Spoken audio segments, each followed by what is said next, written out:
What's going on, everybody? Travis with REC Garage, and today we're back on the 33, trying to get that finished up before it gets picked up on Thursday, or maybe Friday. Might be Friday. All right, so there's a couple things we got to do. I think we got to lower it more in the rear. I know it's crazy. We got to do it. We just need the right look. It needs to go down in the rear some more. All right, so we got a small piece of fuel line to do. Lower the rear again, fill it with gas, turn it on, adjust the carbs, sync them up, and do the steering wheel. I almost forgot. I need to cut and splice in a tapered shaft into this car so you can put a correct-ish era wheel in it. 40 Ford standard. So a lot of stuff to do today. And I also got those 32 3-window doors back. I don't know if I showed you in the last video. I also got my 3-window rear section back from Blast. A lot to still fix on those, but I'll show you. Okay, so here's the rear section. Apparently was a hole there, all thin, so it blew out. This I knew was a mess. It's just, nasty. This side, same story, just a bunch of brays and holes and random stuff just holding on. More holes shining through. I don't know if you can see them, but they're there. More holes on the belt line. This I didn't fill in yet. I was gonna do that myself, but yeah, there's a lot of issues here. And the doors, I'm gonna do separate videos on these. Well, kind of, but they're crispy. They're hurting. There's a lot more holes than I thought there was gonna be in this. So obviously the whole bottom's gone, but then up here it's pretty Swiss cheese.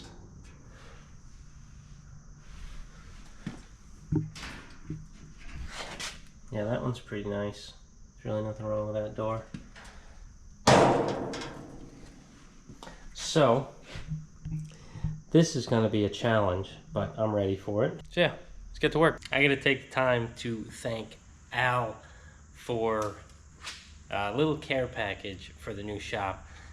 He sent a couple old magazines, he sent a Unison carb syncing tool, and he also sent me rulers. Look at that. And then guess what? They start at an inch. Not start at an inch, but you know, I have the inch. I don't have to think in my head if I'm using a different ruler. Oh, it's actually 6 inches when it measured 7. Real rulers. Thanks, Hal. All right, so I found a piece of material that I can use for a sleeve while putting the tapered shaft on the steering shaft. It is a part of the old tie rod. The OD is plenty big enough, but the ID it's a little small. So I'm drilling out just now to 5/8, and I'm just gonna go straight to my little step bit here, which I hope will work, because this is the only 3/4 I have. So we'll kind of see what happens, I guess.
weight. Put a little more pressure on it.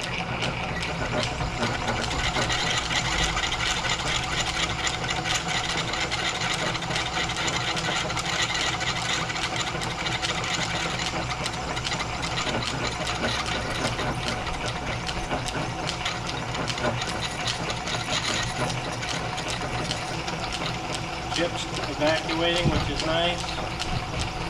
Doesn't sound bad. Look at how fast it's going.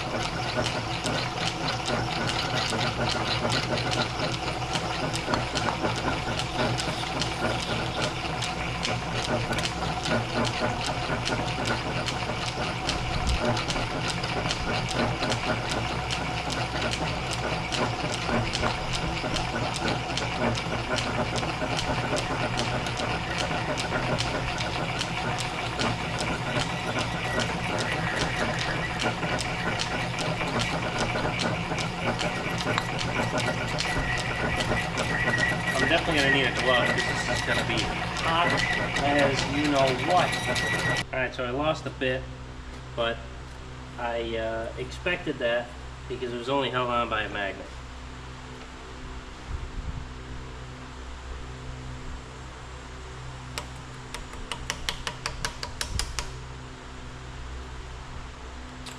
Here it is. Oh, that was easy.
Perfect.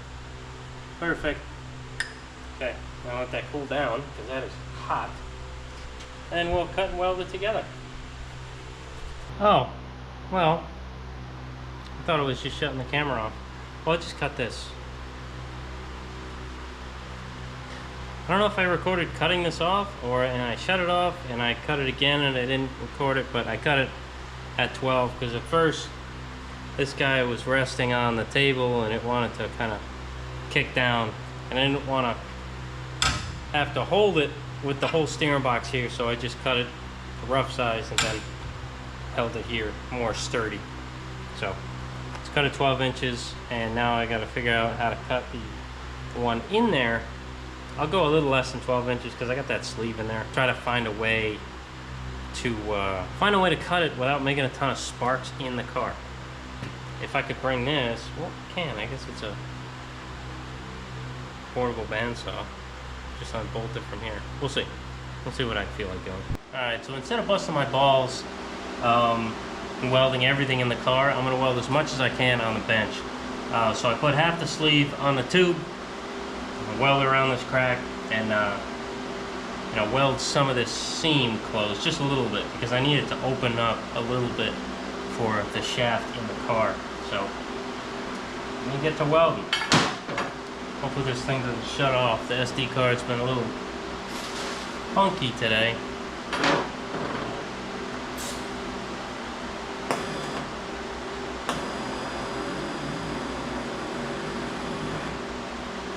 What is that for?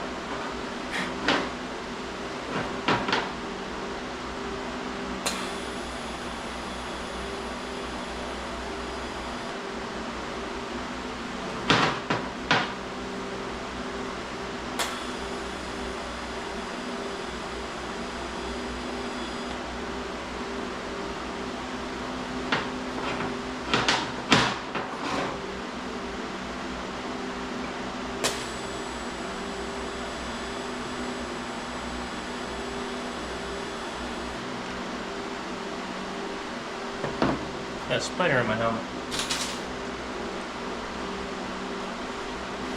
Yeah.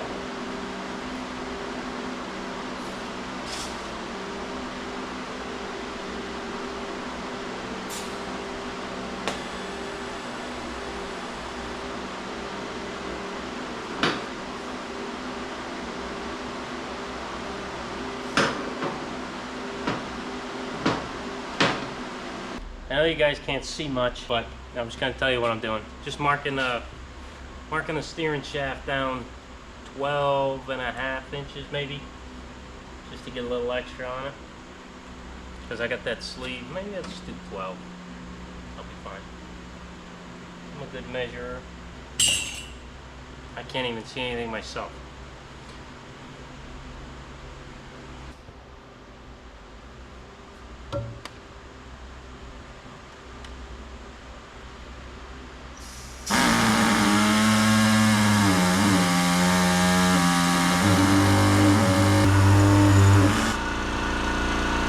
Alright, so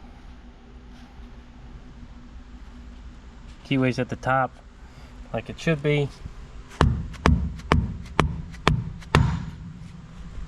Boing. Located at the bottom. Now I just gotta tack, weld without catching a fire on this beautiful car. I would have taken the steering box out. Yeah, okay. Time crunch, ever heard of it? That's what I'm on right now, is a time crunch. And I don't have that luxury to pull the motor and get this steering box out. But we're all good because, you know, we got welding blankets. I'm TIG welding, I'm not MIG welding, so I'm not creating sparks everywhere. Let's go, let's start welding.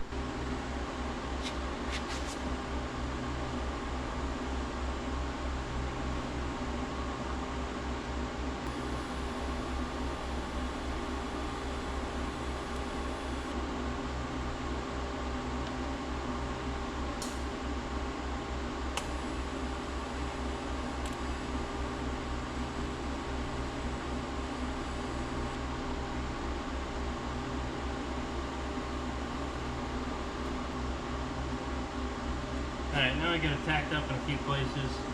I'm going to lift the car up so I can spin the steering shaft pretty easily and, you know, finish up the weld.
Alright, we made it.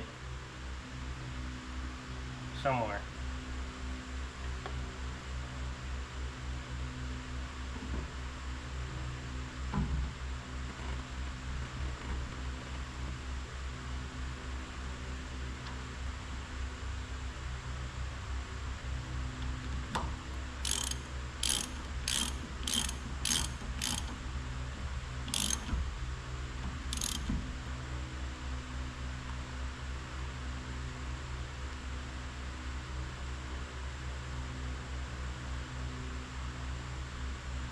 Alright, look at that. So much better with an early Ford steering wheel in there.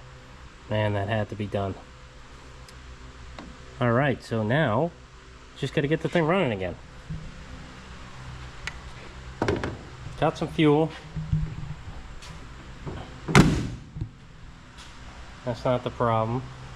Well, I don't have fuel to here. I need this little boop, boop, line here. A little piece of 1/4 inch. So I gotta find that first off, and then I'll try and prime the system, if that makes any sense. Get some fuel down in the lines, so when get the fuel down the lines, fill the bowl, so when this starts pumping, hopefully it'll just already start sucking fuel and I don't have to worry about filling up everything. I'll have to fill the carbs up. That's gonna be that's gonna take a bit, but other than that, I think everything's all hooked up. Got the choke hooked up to, you know, that back front carb. Back one's just chilling. The linkage is good. It clears everything for the throttle. I just have to mess with these guys when the time comes.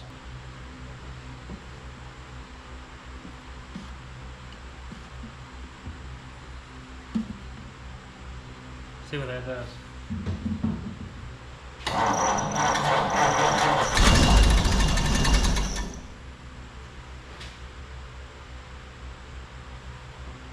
Cool.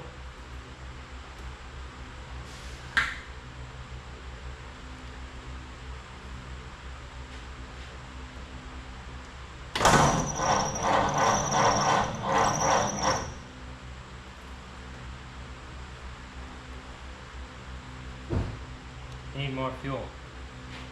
I put too much in the tank and didn't save any in my fuel can. It's a bummer. Okay, let me figure that out. Still a little bit from the roadster pickup. That's fine.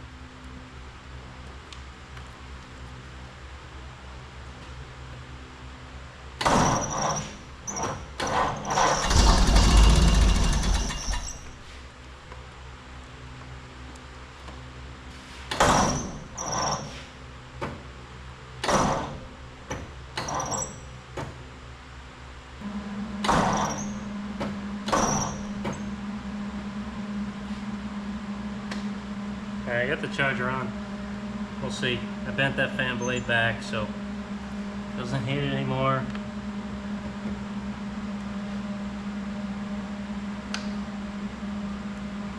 Let's see if comes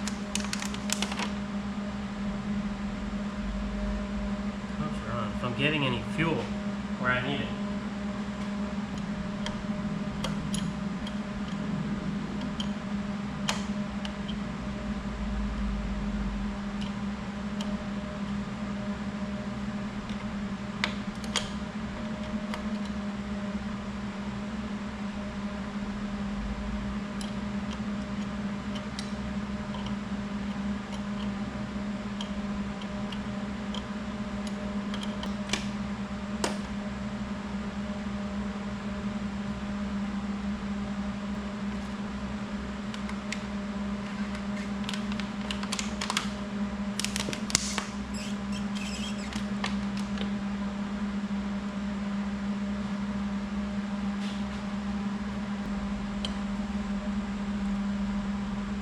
Okay.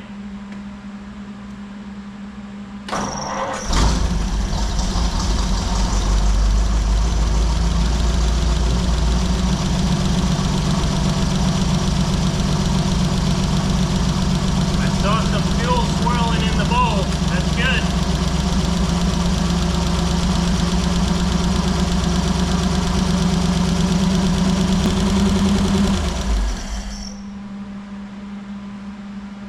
That's good. Everything seems good. Okay, so now what I'm gonna do here, I'm gonna get my sinking tool, adjust everything, and it should be all right. I gotta go on this side though. All right, and I gotta thank Al for this.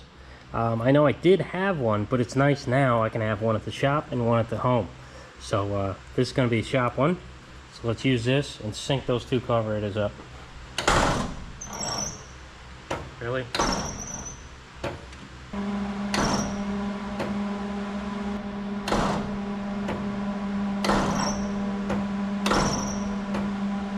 Hopefully the battery's charged up this time, so let's try and start it for real again.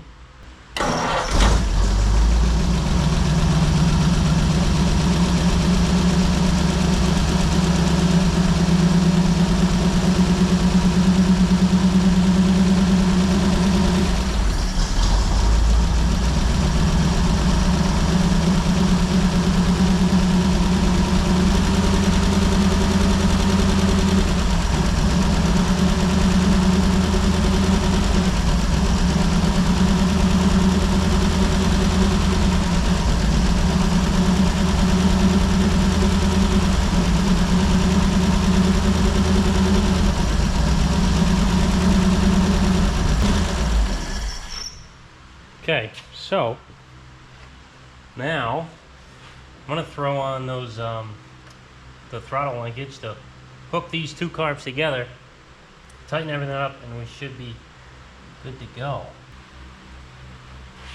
Okay, I'm gonna put the arms on, just gonna tighten them up. Maybe get the other screwdriver. I don't know where I heard this, but you should have your your throttle arms at like a 45-ish degree angle. I don't know why, but that's where everybody's got them, so.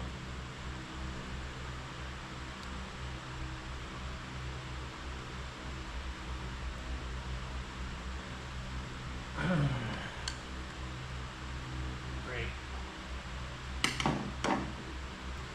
Find a wrench for this. What's nice about these Noble Speed throttle arms, you can tighten them up pretty much from both ends because there's a nut and a flathead piece. So, oh, never mind. It is threaded.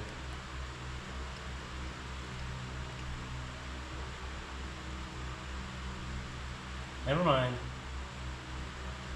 I lied to you. They are nice, but that's not why they're nice. Alright, so I'm just using a little flathead bit and a 1/4 inch wrench. I tighten these suckers on there because it's hard access with the fuel pump on to actually tighten these up. And then you just take that same 1/4, tighten the nut on the other side. These things ain't going anywhere.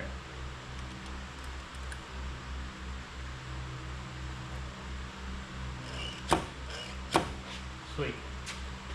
Try it again.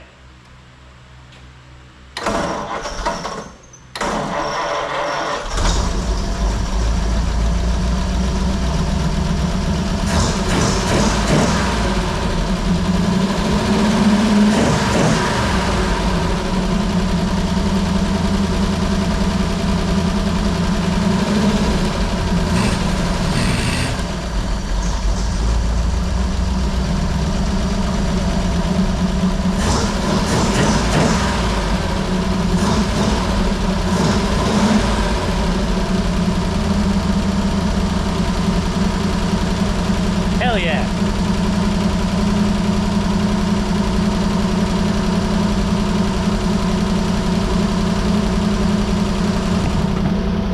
Now since the throttle arms connect the two carbs, I can back off one of the idle screws, so you only have to adjust one to adjust both carburetors.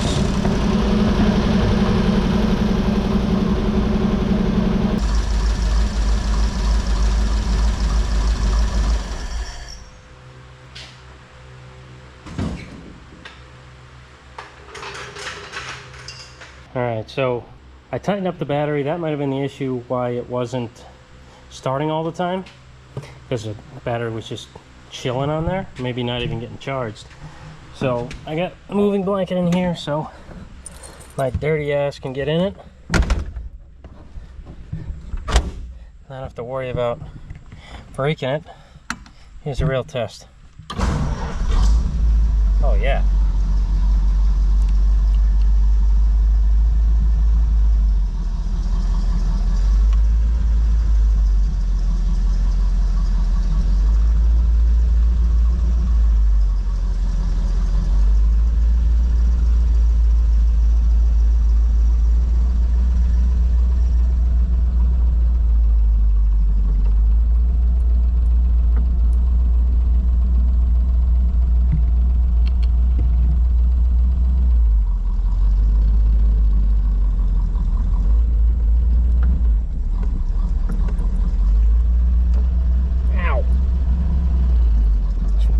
elbow on that.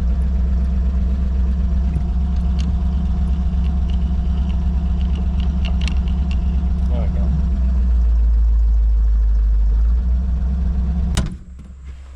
I gotta get the hood to the shop. I think I'll have Kelly do that. Oh yeah, there's nothing wrong with this car. There is nothing wrong with the stance of this car. So killer.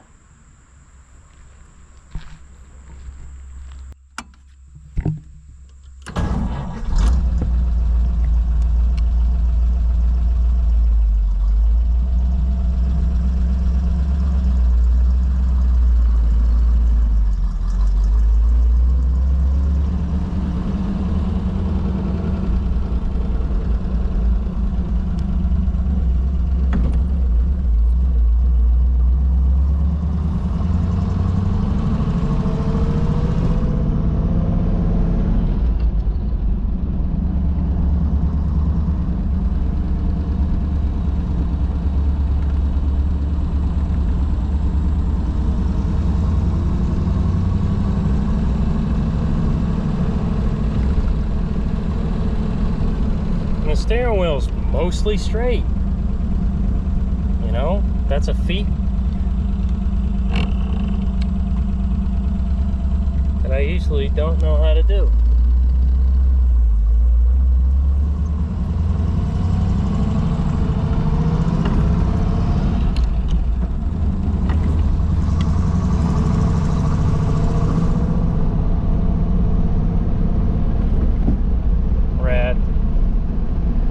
Alright, so that concludes the 33 3-window coupe build. We got it back on the ground. Kelly brought the hood from the basement. You can see how nice that looks.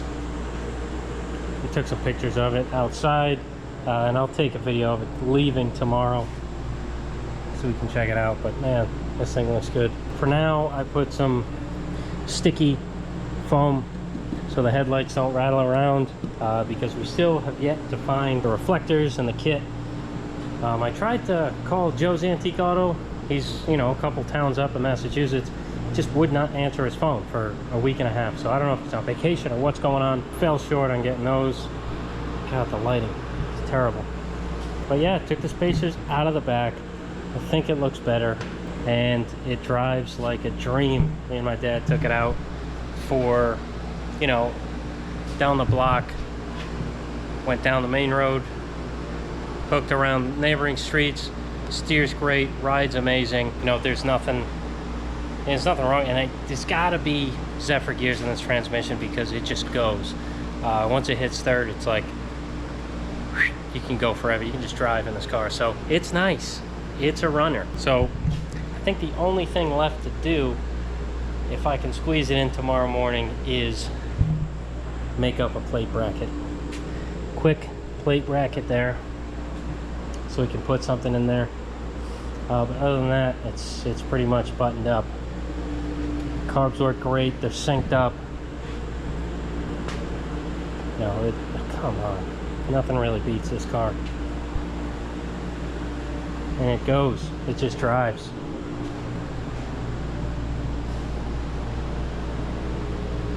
Hopefully, after that, we'll get to use these tools again. I know you guys have been waiting for it. I've been doing mechanical stuff on a lot of different things. I pick up this 33 a lot, you know, this, putting the bags in, getting them lower, just random stuff. It's metal shaping time after the sleeves. So we got this big 36 5-window project and this 37 cabriolet project that both is heavily metal shaping oriented. So, or welding sheet metal, or, you know, not necessarily metal shaping because I'm not really making anything, but you know, we're putting in patches, doing the stuff that you guys probably subscribe for. So appreciate you watching. It's a great car. Sad to see it leave. Hopefully it can just be stored at my garage once it's insured and registered, so you know, I can drive it when I want to. We'll see. I joked about it to him and he said that could be a possibility, so you never know. And I got space, nice clean shop in my garage now, so there'll be space to put this. Right, Dano? Come on. All right, guys. See you next time.